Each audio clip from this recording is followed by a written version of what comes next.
9h33, nos insiders sont là jusqu'à 20h avec nous sur BFM Business. Jean-Marc Sylvestre, Lee Myung-nok et Jean-Christophe Alquier pour parler de ce Brexit. Alors, hard Brexit en vue ou pas? Là, c'est la grande question.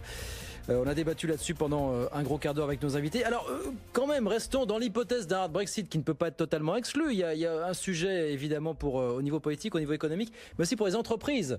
Il y a eu encore ces dernières heures des appels relayés, notamment par le MEDEF International, qui nous dit oui, beaucoup d'entreprises se sont saisies du sujet après le vote de juin 2016, mais ensuite, dans l'espoir d'un accord, on a attendu avant d'y voir plus clair, à tel point que beaucoup d'entreprises, aujourd'hui encore, ne sont pas prêtes à encaisser le choc d'un éventuel hard Brexit. On est au téléphone là avec Thierry Drillon, le président de la Chambre de commerce franco-britannique. Bonsoir Monsieur Drillon.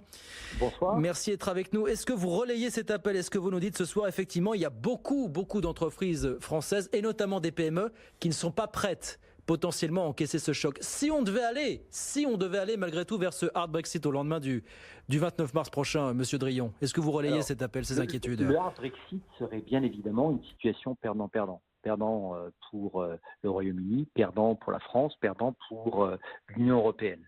Après, ce que vous évoquez sur la préparation des entreprises, elle est différente suivant la taille des entreprises. Les grandes entreprises ont leurs différents scénarios. Alors, est-ce qu'il est prêt à 100%? Une grande majorité ont envisagé différents cas de figure.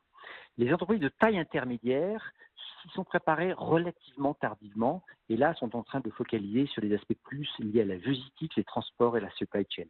Là où vous avez raison, c'est sur les petites entreprises où elles étaient dans cette phase d'incertitude et aujourd'hui la phase de préparation des petites entreprises est extrêmement légère. C'est léger, pourquoi? Parce qu'on redoute d'avoir à gérer des formalités administratives plus lourdes, ou parce que il y a le fait que finalement on se sent moins à l'aise dans l'idée de faire du commerce avec un pays qui sortirait de l'Union européenne potentiellement? Mais je crois que c'est plus par rapport au nombre de questions qui se posent Oui.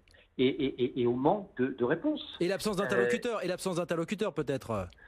Mais je ne crois pas que ce soit vraiment le sujet. Je pense que l'accord tel qu'il a été présenté par les 27 est un accord sur lequel il y a encore un certain nombre de modalités d'implémentation.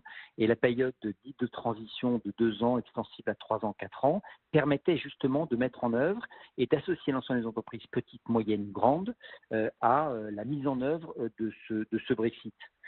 Donc je pense que cette période de transition est quelque chose qui n'est pas complètement dénué de sens aujourd'hui, mais qui est plus compliqué.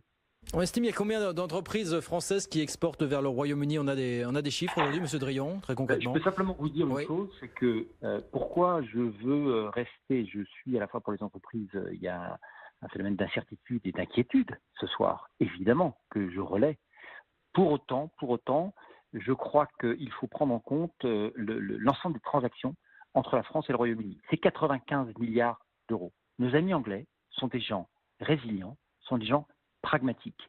Donc je veux croire ce soir que ce soit au niveau du Royaume-Uni, que ce soit au niveau des institutions européennes, un certain nombre de modalités seront mises en œuvre.